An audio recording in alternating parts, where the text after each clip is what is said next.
berjalan-jalan dari satu tempat ke tempat lain. Dalam bahasa Inggris disebut dengan nomad. Orang berjalan-jalan, jadi tak ada tradisi yang dia buat. Tradisi dia berjalan. Ya. Jadi hadoroh dalam ini, apabila orang-orang itu sudah berhenti dalam satu tempat, ya ada tradisi, ada satu nilai-nilai yang disepakati bersama, dia menjadi hadoroh. Tidak ada agama yang dilibatkan dalam makna hadoroh itu. Yang kedua, kata sakofah, demikian juga dia culture, merupakan satu ilmu. Kalau orang Arab kata musakof, itu maknanya dia terpelajar. Yang ketiga adalah umron, itu adalah satu peristilahan yang dibuat oleh Ibnu Khaldun, ya, yang maknanya adalah kebudayaan atau civilization. Dalam umron ada ilmu, ada teknologi, ada seni, ada kehidupan. Nah, ini yang terakhir ini makna tamadun yang kita dalam bahasa Melayu dia gunakan juga, maknanya adalah peradaban, madaniyah, atau dalam bahasa Turki madaniyet. Dalam tamadun itu ada agama. Dalam tamadun ada ilmu, dalam tamadun ada seni. Jadi Islam adalah tamadun karena kata tamadun bermula dari kata din. Ya. Saya ingin menggunakan satu teori mengenai tamadun ini dari kata din.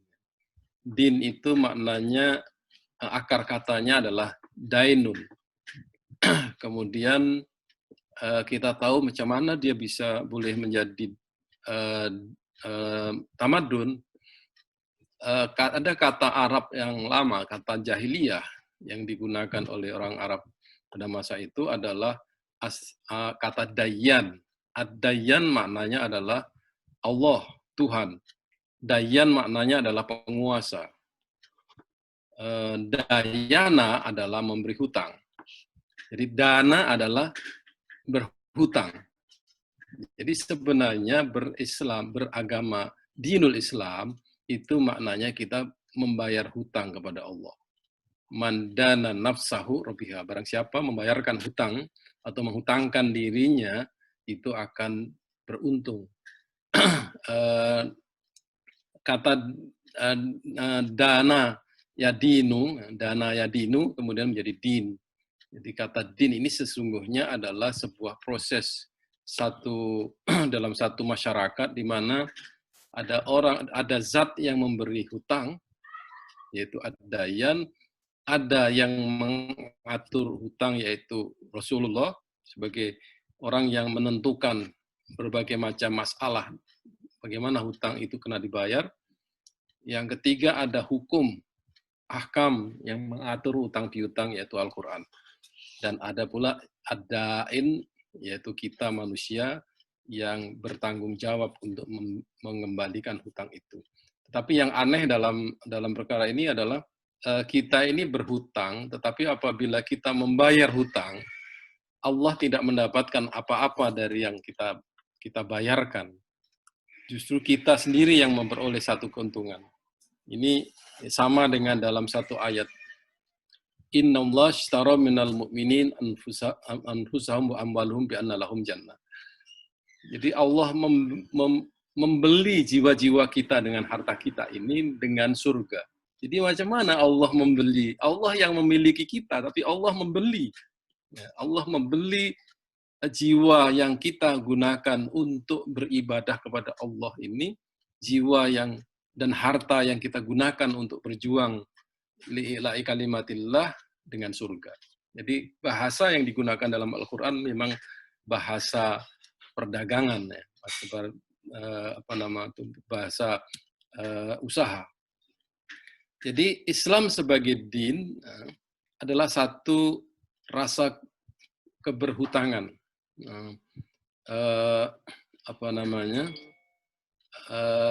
satu rasa bahwa seseorang itu berhutang kepada Allah. Yang kedua, din maknanya adalah sebuah hukum, kekuatan hukum. Setiap orang harus memahami bahwa di dalam kehidupan ini ada hukum, hakam yang mengatur kehidupan kita.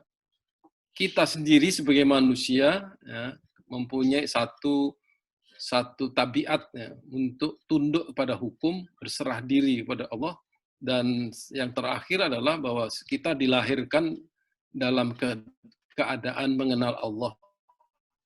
Sehingga fitrah yang lahir dari apabila kita dilahirkan itu dalam diri kita adalah sebuah inclination, kecenderungan untuk menyembah Tuhan atau menyembah zat yang maha kuasa. Siapapun sebenarnya yang lahir di dunia ini, agama apapun, suku apapun, dari negeri apapun, mempunyai satu kecenderungan menyembah. Karena itu di dalam sejarah umat manusia, pasti ada kisah atau sejarah mengenai kepercayaan kepada apa-apa. Ini sebenarnya adalah fitrah manusia. Kalau dia tidak mendapatkan Rasul, tidak datang Rasul kepada mereka, mereka akan menyembah apa saja yang boleh dia sembah. Ada yang menyembah batu, ada yang menyembah pohon, ada yang menyembah benda-benda yang besar.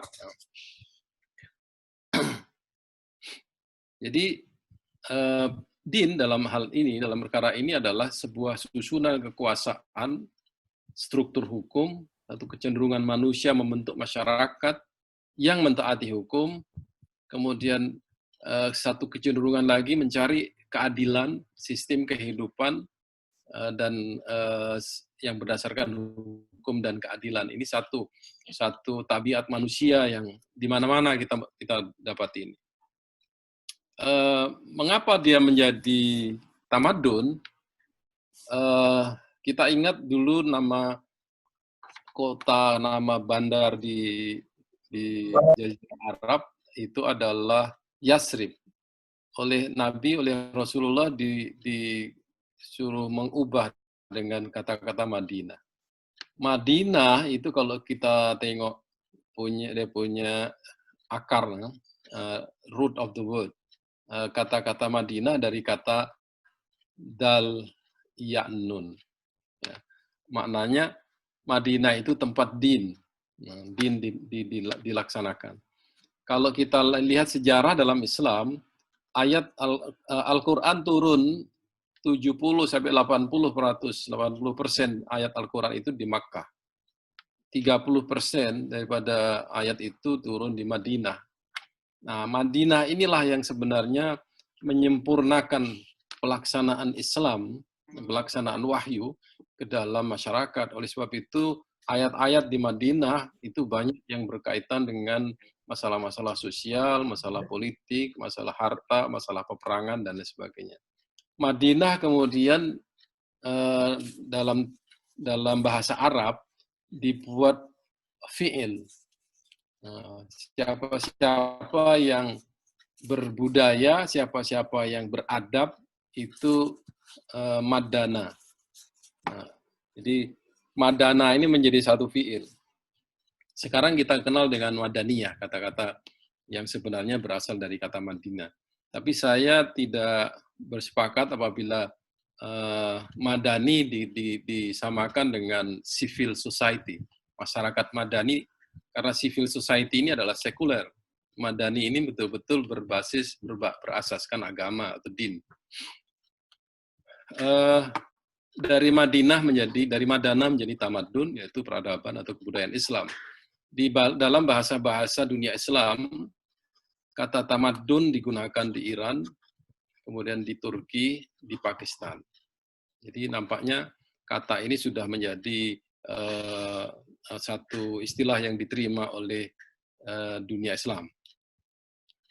Sekarang dari mana tamadun itu berasal? Sumbernya adalah Al-Quran.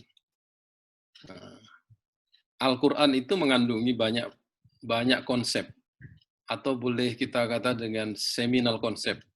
Di situ dibahas mengenai penciptaan, etik, tauhid, alam, kenabian, ilmu, ibadah, din, ukhuwah, ummah, dan lain sebagainya. Semua ada di dalam Al-Quran, tapi Al-Quran tidak menjelaskan secara detail setiap perkara, kecuali mungkin satu hal aja. Al-Quran sangat detail membicarakan mengenai mawaris. Jadi ilmu yang siap dari Al-Quran itu adalah ilmu mawaris. Tapi apabila kita mencari makna konsep ilmu, tidak ada dalam Al-Quran. Itu dijelaskan sedikit banyak di dalam hadis. Keutamaan ilmu, kelebihan orang yang berilmu dari orang yang beribadah, dan banyak sekali lainnya. Ada satu quotation yang menarik dari C.S. Robinson mengenai Islamic civilization in 30 life, the thousand years. Dia kata di situ Al-Quran jadi inspirasi, jadi wisdom, reference, etiquette, perilaku. Al-Quran tidak membuat orang terpelajar, tapi belajar tanpa Al-Quran tidak pernah terpikirkan. Ini yang menarik. Ini sangat-sangat bernas nih. Jadi hampir semua orang pada masa itu ya, pasti pernah membaca Al-Quran dan kebanyakan ulama itu adalah hafid Al-Quran. Dan dia menjadi inspirasi, dia menjadi wisdom, dia menjadi perilaku. Ini yang saya kira orang orientalis lebih detail melihat tradisi dalam Islam ini. Dari Al-Quran yang tadi itu dijelaskan dalam bentuk hadis, kemudian dalam perkembangan selanjutnya kita nampak bahwa Al-Quran mengajarkan kita 3 perkara. Pertama adalah syariah, yang kedua akidah, yang ketiga akhlak. Atau mungkin dalam bahasa lain Islam, iman, ihsan. Dalam bahasa lain juga boleh dikata ilmu, iman, dan amal. 3 perkara ini, 3 hal ini inti daripada Al-Quran. Nah, apabila kita kaitkan, kita hubung kait dengan worldview, sebenarnya Al-Quran telah mengajarkan sebuah worldview. Karena worldview adalah pikiran, kepercayaan, dan perbuatan. Nah, ini nampak sesuai dengan definisi dari worldview itu. Kalau kita lihat ya, konsep Islam, iman, ihsan itu adalah seperti ini. Nah, setiap Muslim mestinya, seharusnya dia adalah mukmin. Tapi yang masalah sekarang ini tidak semua Muslim adalah mukmin. Tapi apabila seorang sudah sampai kepada peringkat mukmin, tidak hanya beriman kepada Allah dan Rasul-Nya yang rukun imannya 6, tetapi di dalam iman itu terdapat sekian cabang iman yang itu di dalamnya termasuk mencari ilmu. Jadi orang-orang ulama itu pada umumnya adalah mukminun. Nah, mereka derajatnya tinggi. Itulah yang disebut di dalam Al-Quran, yarfa'illahu alladhina amanu minkum walladhina utul ilma darajat. Orang yang beriman kuat, kemudian mencari ilmu yang setinggi-tingginya, itulah yang mendapatkan peringkat yang setinggi-tingginya di dalam tradisi Islam. Oleh sebab itu, tradisi atau peradaban Islam adalah peradaban ilmu pengetahuan yang orang tidak boleh menolak ini, ya, karena memang ulama-ulama kita telah menghasilkan karya-karya besar ya, dan telah bermanfaat bukan hanya untuk orang Islam, tapi juga untuk orang-orang Barat yang diterjemahkan dalam bahasa Latin menjadi sains yang sekarang ini menjadi sains dan teknologi di Barat. Tapi iman dilengkapi dengan satu lagi yang disebut dengan ihsan. Ihsan ini adalah akhlak, ihsan ini adalah amal, tetapi ihsan ini sebenarnya adalah satu peringkat yang paling tinggi di dalam berislam, yang maknanya adalah dalam definisi hadis anta'budallah ka'annaka tarahu fa illam tarahu fa innahu yaraka.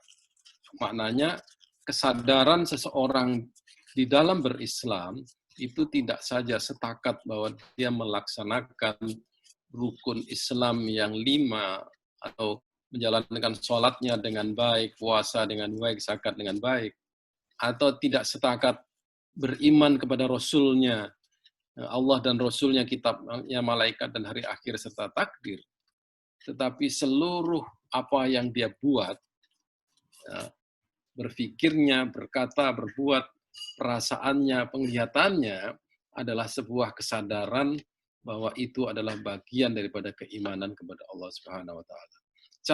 Tiga perkara ini, apabila seorang Muslim telah menguasai dengan sebaik-baiknya, berislam dengan baik, beriman dengan baik, kemudian mempunyai kesadaran yang sangat tinggi dalam melaksanakan segala sesuatu yang berkaitan dengan Islam, dia sesungguhnya telah mempunyai worldview Islam, Islamic worldview.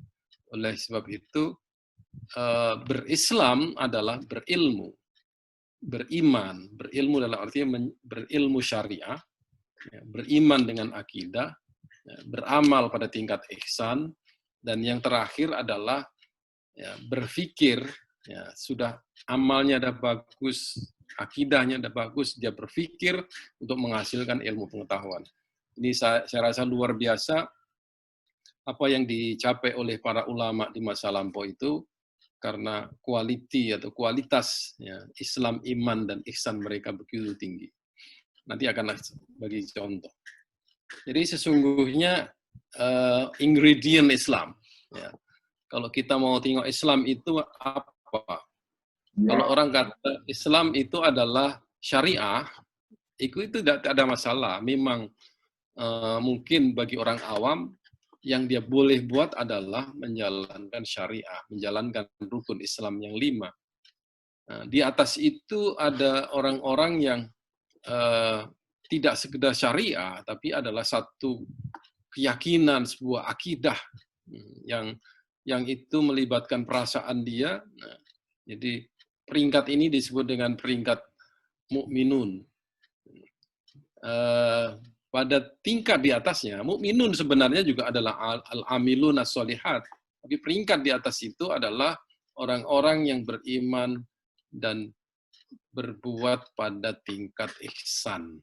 Jadi akhlaknya, kalau contoh yang paling jelas di mata kita adalah akhlaknya adalah Al-Quran, yaitu Rasulullah.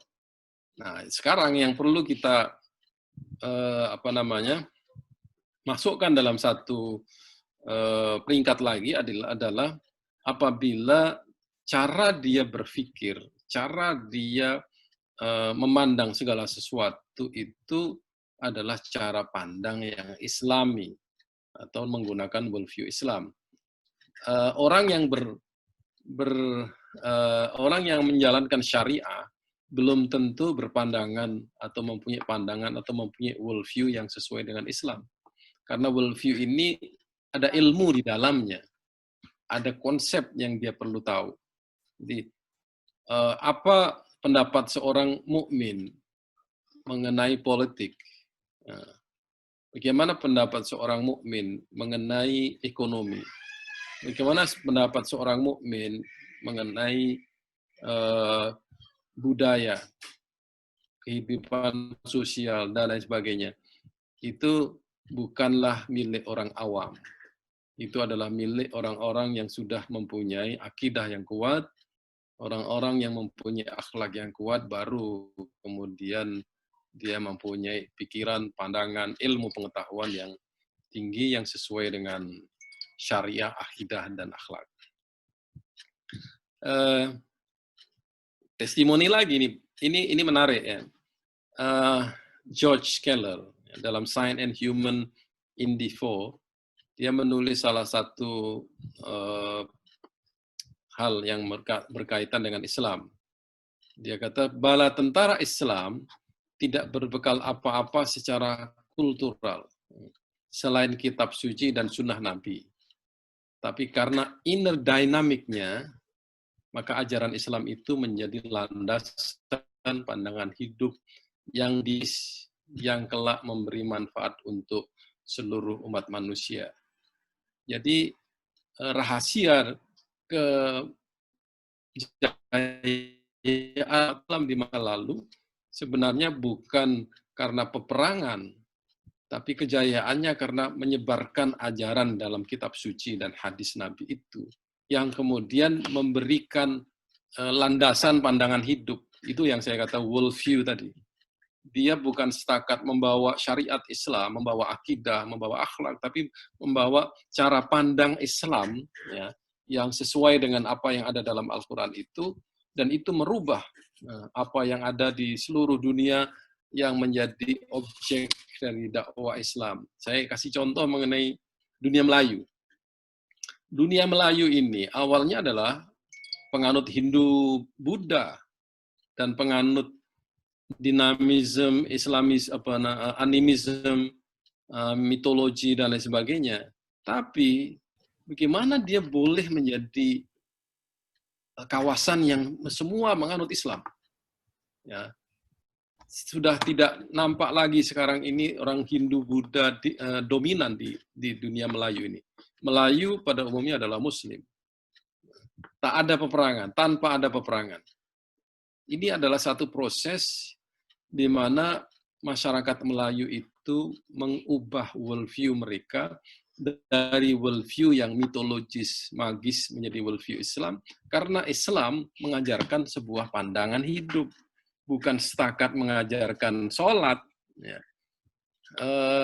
Dalam bahasa Melayu, itu mungkin 60-70% kata-kata itu berasal dari bahasa Arab. Maknanya mereka tidak punya satu kata yang mewakili makna, misalnya beriman. Beriman dalam makna Islam, ya, tidak boleh digunakan dengan beriman kepada benda-benda. Ya. Beriman dalam Islam ini adalah beriman kepada Allah yang satu, tapi kemudian dia merupakan satu ucapan, keyakinan, dan perbuatan. 3 perkara dalam iman ini tidak boleh dipisah-pisah. Ini salah satu contoh. Jadi cara memahami Tuhan berbeza juga. Bagi orang Hindu, Tuhan itu tidak boleh difahami oleh manusia, tidak bisa difahami manusia karena dia terlalu transenden. Oleh sebab itu, supaya mudah menyembah Tuhan, ciptakanlah dewa yang baik. Dalam Islam, Tuhan itu transenden, laisa kamitslihi syai'un, tapi juga imanen. Ya. Wa huwa aqrabu min hablil warid, lebih dekat dari urat nadi kita. Tuhan itu mengontrol kehidupan kita. Dia mengetahui yang zahir dan yang batin. Itu tidak ada dalam konsep Hindu dan Buddha. Nah, ini satu contoh aja bagaimana Islam itu menyebar hanya dengan Al-Quran dan hadis. Bagaimana dari din, ya, menjadi tamadun? Ada satu tradisi yang tidak bisa kita kata dua sisi, ya. Sebenarnya boleh kita kata 3 sisi. Pertama adalah gerakan politik, yang kedua gerakan intelektual atau tradisi ilmu. Yang satu lagi adalah gerakan ekonomi, tapi itu tidak banyak disebut dalam sejarah peradaban Islam. Gerakan ini adalah gerakan yang asalnya memang memahami Al-Quran. Ayat-ayat mengenai ilmu pengetahuan ini banyak, ya. Al-Alaq, Al-Imran, Ibrahim, Al-A'raf, Toha, Az-Zumar, Al-Baqarah, dan seterusnya. Itu berbicara ilmu. Tidak ada kitab suci agama manapun yang berbicara masalah ilmu lebih banyak daripada apa yang ada di dalam Al-Quran. Oleh sebab itu Al-Quran ini adalah satu-satunya kitab suci yang orisinal yang menghasilkan ilmu pengetahuan. Nanti kita lihat. Nah, Al-Quran ini kemudian menghasilkan, karena dia di dalamnya ilmu, menghasilkan satu scientific community, ya, satu komunitas yang mempelajari khusus mengenai Al-Quran, itu di tempat yang disebut dengan as-suffah. Itulah yang disebut dengan first intellectual tradition in Islam.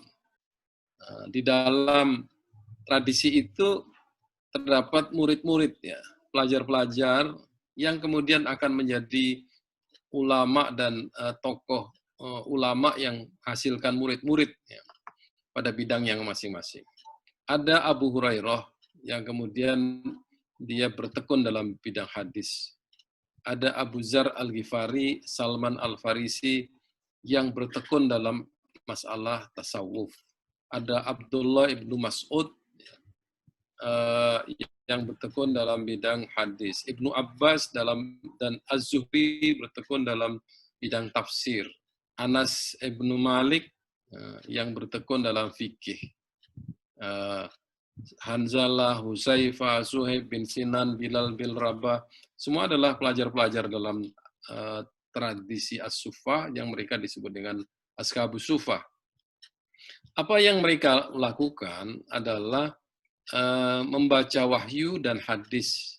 Mereka membaca dan menulis, memahami, mengamalkan Islam.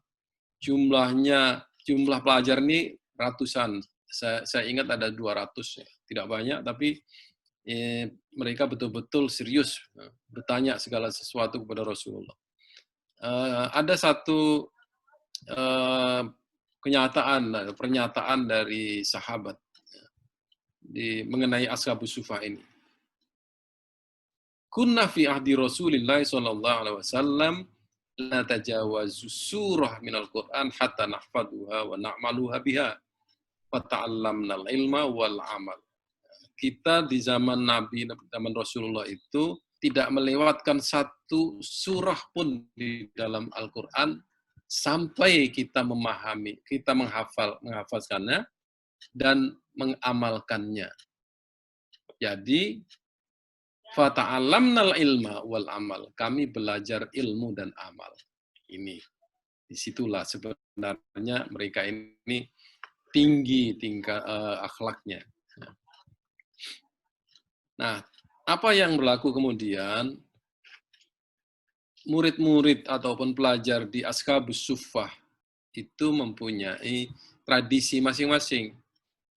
Bagi fuqaha seperti Anas ibnu Malik itu, dia membuat community, fuqaha community. Bagi yang tafsir, membuat community tafsir. Lahirlah kemudian disiplin ilmu fikah. Disiplin ilmu hadis. Ada community yang berbicara masalah kalam, yang berbeza sama sekali dengan diskurs mengenai fik. Jadi kalau fuqaha berbicara mengenai halal haram, ahkam. Kalam berbicara mengenai tauhid, berbicara mengenai Allah. Yang melahirkan disiplin ilmu kalam, ilmu tauhid, ilmu usuluddin. Yang ketiga adalah satu community, sebenarnya belum menjadi ilmu pada masa sahabat ini, tapi ada satu tradisi orang-orang yang hidup secara zuhud, ya, dia mengamalkan Islam dalam bentuk zuhud. Ya. Tidak mempelajari fikih, tidak mempelajari ilmu kalam, dia hidup dalam keadaan yang betul-betul ibadah kepada Allah dalam segala waktu dan tempat. Itu pertama, dia adalah satu community yang hidup seperti itu, tapi kemudian orang-orang ini melahirkan generasi yang melakukan perkara yang sama, tapi pada masa Al-Ghazali dan sebelumnya, mulailah orang menulis apa sesungguhnya ilmu yang berkaitan dengan akhlak ini. Maka Al-Ghazali menulis Ihya, ya. Kemudian Al-Jilli menulis Insan Kamil, dan lain sebagainya. Itu tradisinya. Dalam tradisi ilmu di masa Umayyah, apa yang diajarkan memang sederhana. mempelajari Al-Quran dan bahasa Arab. Sampai pada masa itu lahirlah seseorang yang betul-betul fokus mempelajari nahwu di dalam Al-Quran. Jadi Al-Quran itu apabila dikaji di dalamnya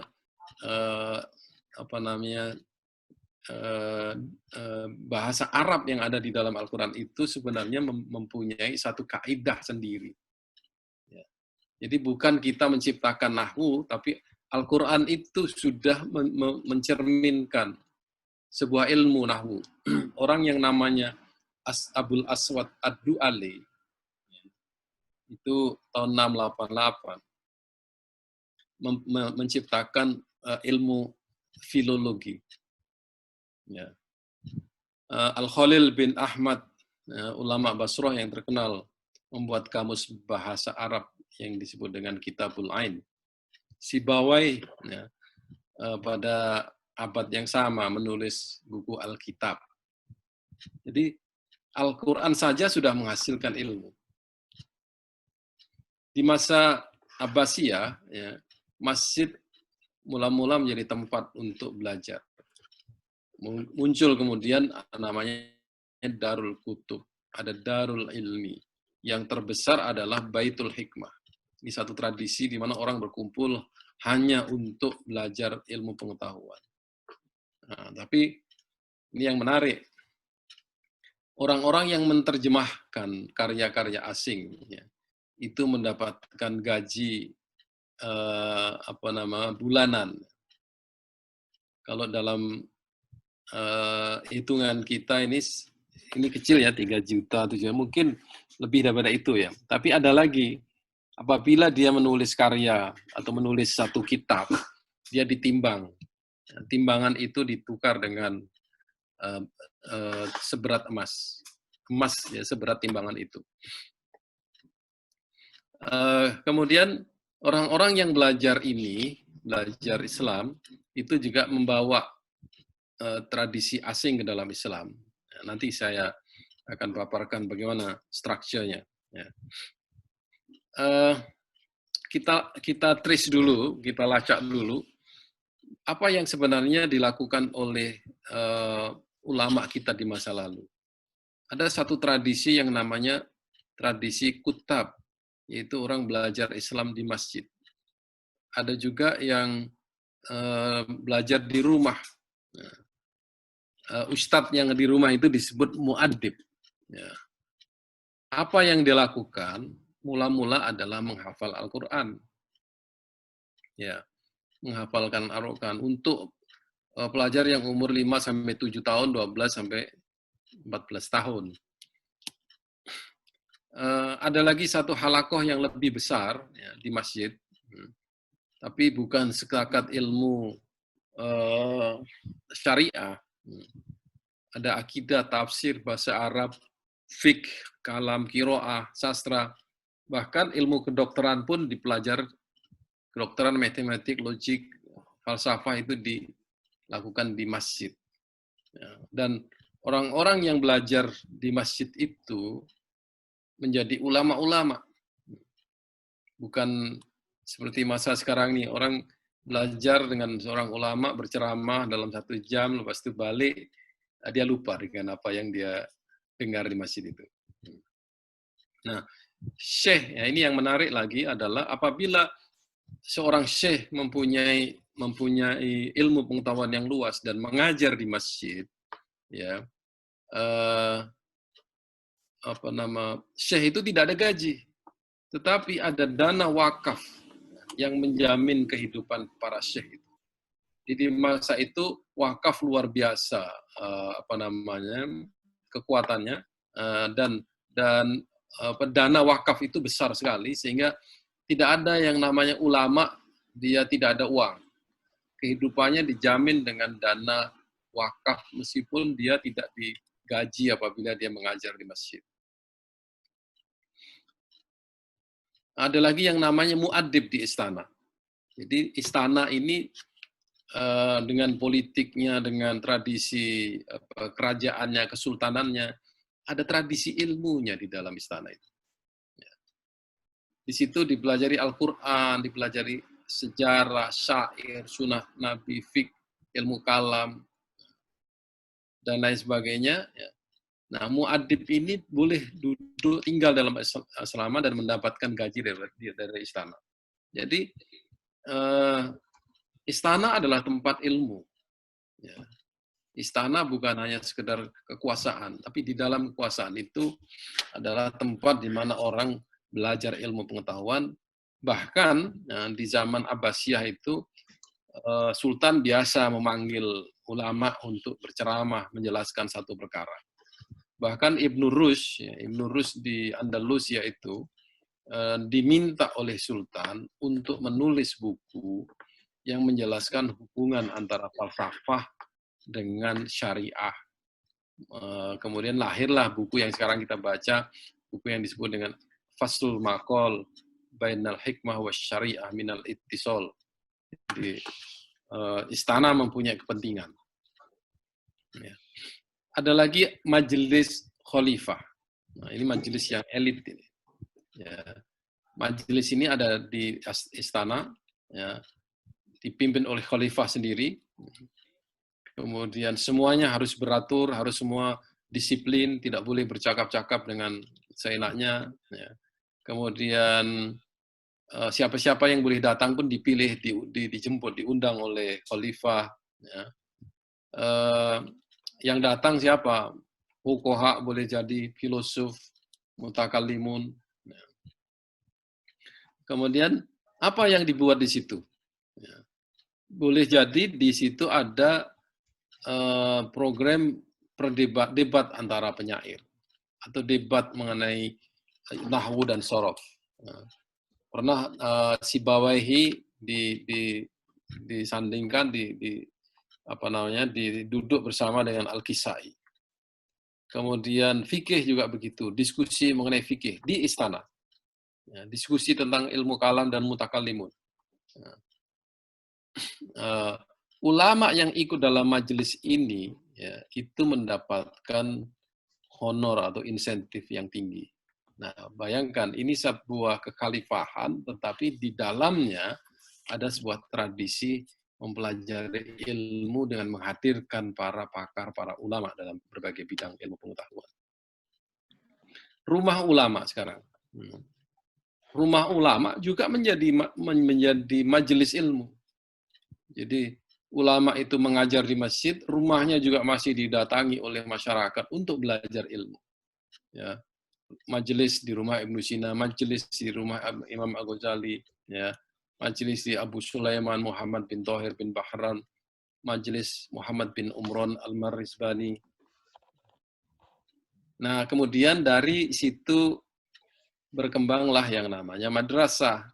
Dari masjid berkembang menjadi madrasah. Ya. Madrasah pertama-tama itu tahun 3 Hijriah di Bukhara. Madrasah Al-Hafsiyah. Madrasah Imam Abu Hatim Nisabur 4 Hijriah. Madrasah Baihaqiyah Darul Ilm di Kairo. Madrasah Abdullah Ad-Dimashqi. Madrasah Nizamul Muluk, ini zamannya Imam Al-Ghazali. Madrasah Nuriyah Kubro di Damaskus. Madrasah Mustansiriyah. Jadi madrasah ini sudah jadi institusi, tidak lagi seperti masjid di mana orang datang, tapi ini madrasah sudah mulai menjadi satu tempat khusus untuk belajar Islam. Nah, guru madrasah ini mendapatkan gaji dari khalifah. Nah, murid diberi tempat tinggal, makan, minum, rumah sakit, dokter khusus gratis. Dari mana? Dari uang wakaf. Madrasah ini mempunyai perpustakaan besar, koleksi buku, berbagai ilmu dan sastra. Luar biasa. Ini kalau sekarang ini mungkin dia namanya university. Tapi masa itu orang belajar madrasah, tapi yang dipelajari adalah ilmu-ilmu yang sangat tinggi. Sampai-sampai satu orang ulama itu menulis sebuah syair yang saya artikan menjadi ini. Madrasah-madrasah yang tidak pernah dirundung masalah, melainkan engkau mendapati seorang menyelesaikan masalah. Tidak seorang pun yang diliputi kebingungan dan kekurangan, melainkan ia mendapatkan petunjuk dan nafkah. Di situ banyak wakaf tak henti-hentinya mengalir, menolong, dan mengayakan keluarga. Banyak para ulama mengajarkan ilmu, dan para penguasa mengobati jiwa-jiwa. Ya, luar biasa peran daripada madrasah di masa itu, karena memang tempat ilmu pengetahuan. Di situ juga orang yang belajar tidak lagi berpikir mengenai tuition fee, ya. Orang belajar betul-betul serius, ya. Orang yang belajar di situ menjadi ulama. Nah, perpustakaan, library, ini luar biasa, ya. Para ulama kita menulis, ya, tulisannya diletakkan di library, terjemah diletakkan di library. Jadi ada perpustakaan Yazid bin Muawiyah, Khalid bin Yazid bin Muawiyah, ada perpustakaan Al-Waqidi, ya, ada perpustakaan Syihabuddin Ibad, mempunyai 200.000 buku. Ada Baitul Hikmah di Baghdad. Nah, di situ pegawai-pegawai daripada Baitul Hikmah ini ulama. Ya, ada Hunain bin Ishaq, Yuhana bin Masaweh. Di antara mereka juga bukan Muslim. Ada Khwarizmi, Sabit bin Qurrah, Al-Kindi, Al-Farabi konon juga pernah menjadi kepala perpustakaan Baitul Hikmah. Ada Darul Hikmah pula di Baghdad. Nah, dengan buku koleksi dia sudah mencapai jutaan. Ada perpustakaan Cordova, Cordoba dalam bahasa Arabnya. Khalifah Munsansir membeli karya Abu Faraj Al-Aghani seharga 1.000 dinar, atau sama dengan 2 miliar Indonesia. Perpustakaan masjid dan madrasah-madrasah di mana-mana. Ada perpustakaan untuk rumah sakit, Maristan atau Bimaristan. Nah, apa yang dikerjakan oleh khalifah dan para pengusaha? Ini tradisi yang luar biasa yang perlu kita ikut. Para pengusaha dan dermawan berwakaf. Dan 1/4 wakaf itu digunakan untuk memberi dana perpustakaan. Khalifah memberi wakaf khusus untuk perpustakaan. Khalifah mendanai utusan untuk mencari naskah Yunani, Suryani, Persia, Kipti, dan membayar penterjemah naskah itu dengan harga yang mahal. Setiap karya ilmiah hasil kajian dari perpustakaan ditimbang dan diganti dengan emas. Luar biasa. Ya. Kita lihat satu nasihat daripada seorang ulama bernama Sufyan bin Uyainah, seorang ahli hadis. Pada masa itu sudah ada bahaya daripada orang mencari ilmu dan bahaya daripada orang-orang munafik. Waspadalah dengan bahaya orang alim yang suka maksiat dan ahli ibadah yang jahil. Nah, ini masalah dengan ilmu. Ada orang alim dalam pengertian sekedar ilmu, tapi ilmunya tidak disertai iman, maka dia bermaksiat. Ada orang yang ahli ibadah, ibadahnya luar biasa banyak, tetapi dia jahil mengenai ilmu pengetahuan. Bahaya keduanya adalah bahaya bagi orang banyak. Siapa yang merenungkan bahaya yang menimpa umat ini, maka asalnya dari kedua golongan ini. Mungkin pada masa sekarang ini juga ada orang yang jahil tapi ibadahnya bagus. Kita sekarang melihat apa yang dibuat oleh para ulama. Menuliskan satu prestasi ulama kita di masa lalu. Ini contoh sedikit dari sekian ribu ulama yang mempunyai kekuatan untuk menulis. Ibnu Aqil mengarang kitab Funun sebanyak 800 juzuk jilid. Ada juga yang mengatakan 400 jilid. Imam Az-Zahabi sampai menulis dalam buku Tarikhul Islamnya belum pernah ada di dunia ini kitab yang lebih besar daripada ini. 800 jilid. Abu Ja'far At-Tabari, ini yang menulis Tarikh Tabari ya. Dia mempelajari 10.000 hadis pada umur 19 tahun. Setiap hari menulis 80 halaman muka surat. Ya. Buku Tarikh Tabari terdiri dari 30 jilid, berisi 30.000 hadis. Ditulis sejak umur dia 11 tahun dan setelah 50 tahun diterbitkan. Luar biasa. Abdul Hafid Abul Ala Al-Hamazani. Ini bukan menulis, tapi membaca. Orang ini gila membaca ini. Dia menjual rumahnya seharga 60 dinar.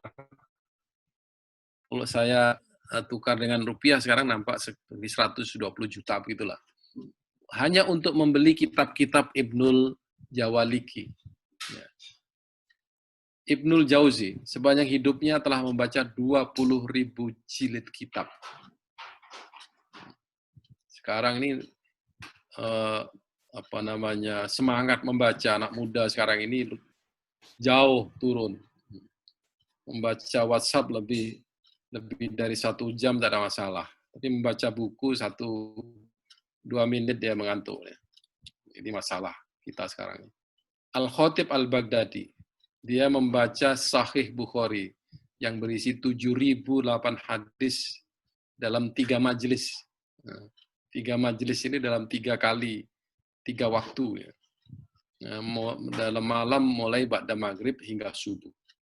Hafidz Zainuddin Al-Iraqi membaca Musnad Ahmad terdiri dari 26.363 hadis dalam 30 majelis atau 30 pertemuan sehingga rata-rata sekali majelis membacakan 878 hadis.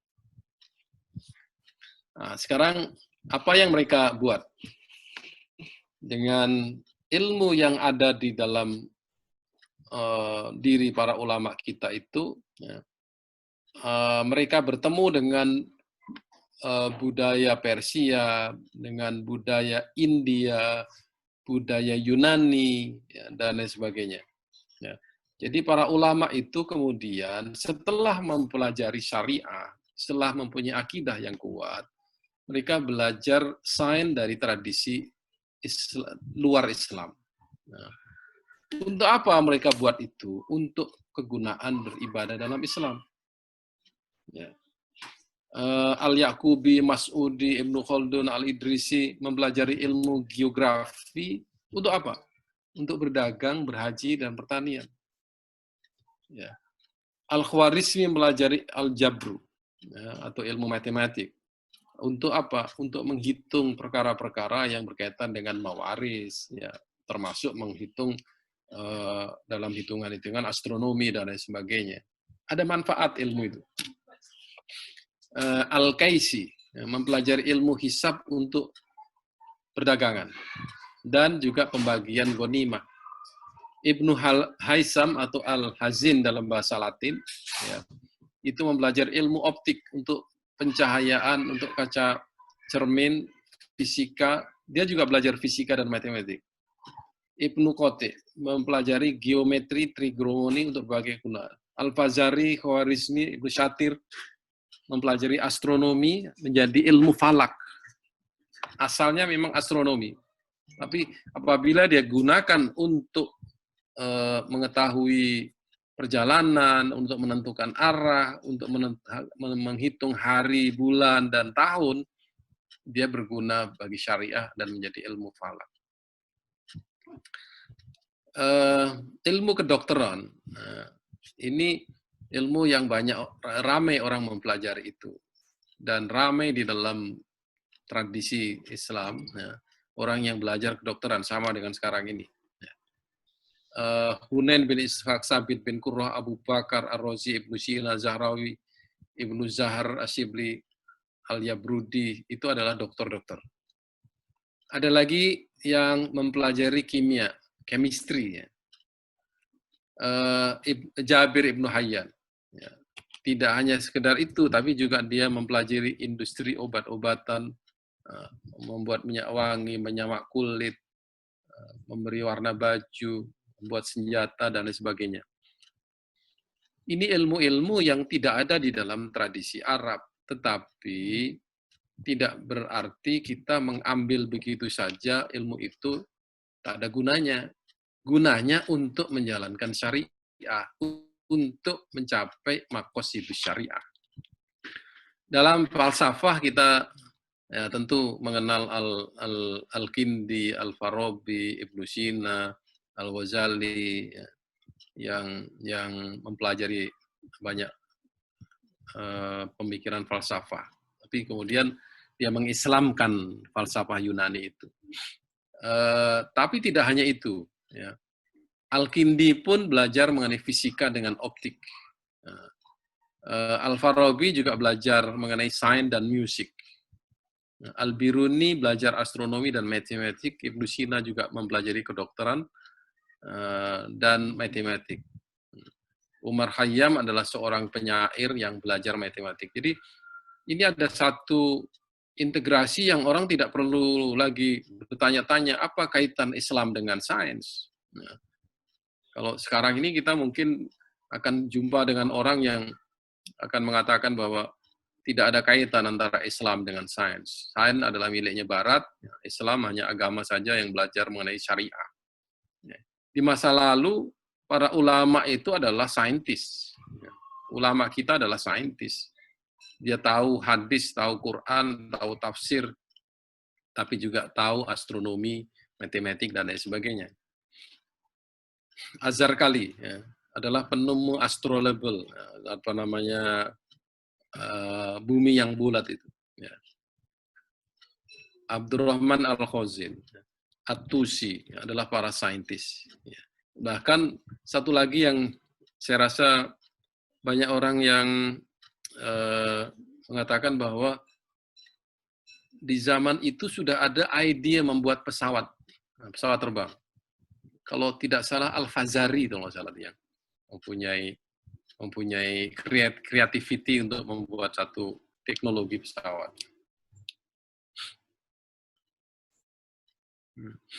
Nah, sekarang peradaban Islam yang itu adalah peradaban Al-Quran dan peradaban ilmu, itu adalah peradaban yang khas. Ya.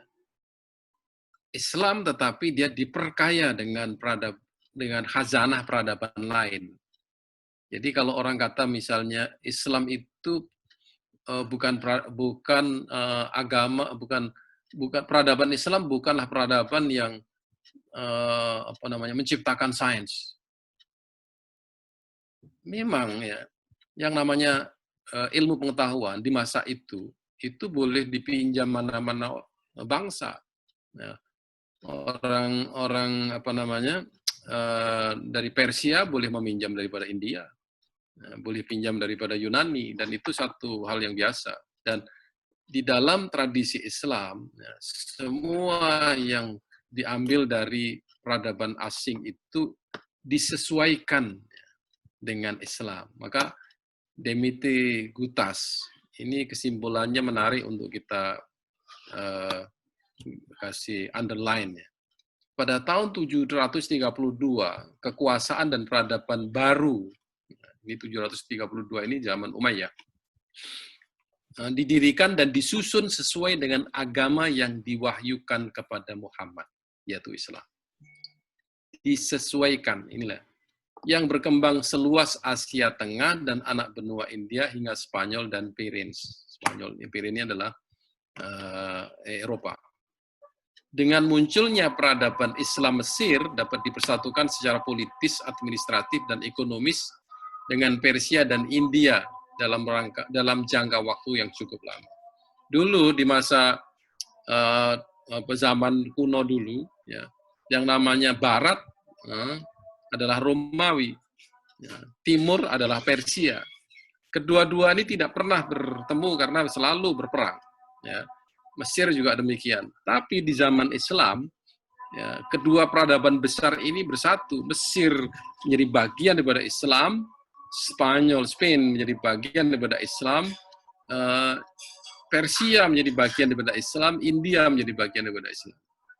Inilah peradaban Islam yang menjadi rahmatan lil alamin. Gambaran mengenai Spain ya. Di Spanyol, umat Islam telah memprakarsai gerakan intelektual yang membuat Spanyol Islam dari abad 9 sampai 11 menjadi salah satu pusat kebudayaan Islam. Kemajuan dalam bidang seni, sastra, ilmu, agama, filsafat, tata kota, dan lain-lain telah mempesona orang Kristen, yang akhirnya mereka terdorong untuk meniru gaya hidup orang Islam. Nah, jadi orang-orang di Eropa, di Inggris, di Prancis, Jerman, apabila mereka ingin pandai dalam bidang matematik, ya, salah satu contoh, atau astronomi, atau bidang sains yang lain, mereka pergi ke Cordova. Di situ mereka belajar, balik dia pandai, jadi orang pandai, jadi seorang saintis.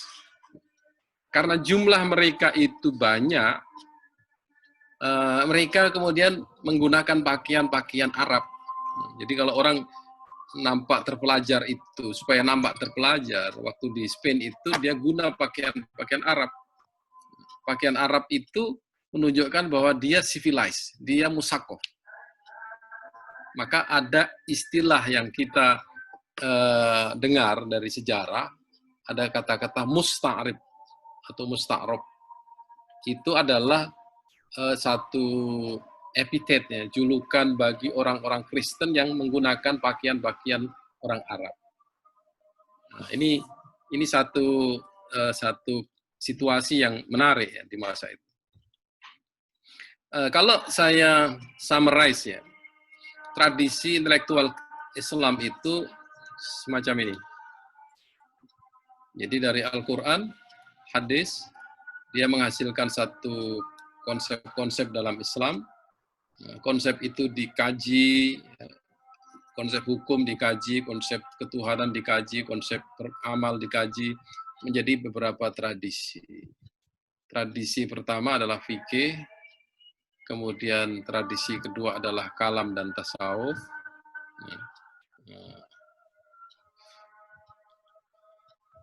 Jadi macam ini. Tradisi ketiga adalah tradisi falsafah, yang tokohnya adalah Al-Kindi, Farabi, Ibnu Sina, Ibnu Rushd. Ya, mengapa Al-Ghazali diletak dalam ilmu kalam? Ya, sebenarnya kalam ini dalam tradisi Islam adalah falsafah, tapi orang-orang Barat tidak mau terima. Yang namanya kalam itu adalah teologi. Tetapi sebenarnya apa yang dibahas di dalam kalam itu adalah ilmu-ilmu metafisik. Nah, kita berbicara akhlak di dalam ilmu kalam, berbicara ilmu dalam ilmu kalam. Jadi ini satu hal yang orang orientalis tidak mau terima. Nah, tradisi falsafah, kenapa kita letakkan berbeza dari ilmu kalam? Karena falsafah ini didominasi oleh kajian-kajian dari Yunani. Meskipun para filosof Muslim ini mencoba untuk mengislamkan tradisi Yunani itu. Nah, apabila Muslim telah cukup ilmu mengenai syariah, akidah, dan akhlak tadi, mereka berjumpa dengan tradisi Yunani, tradisi Persia, tradisi India.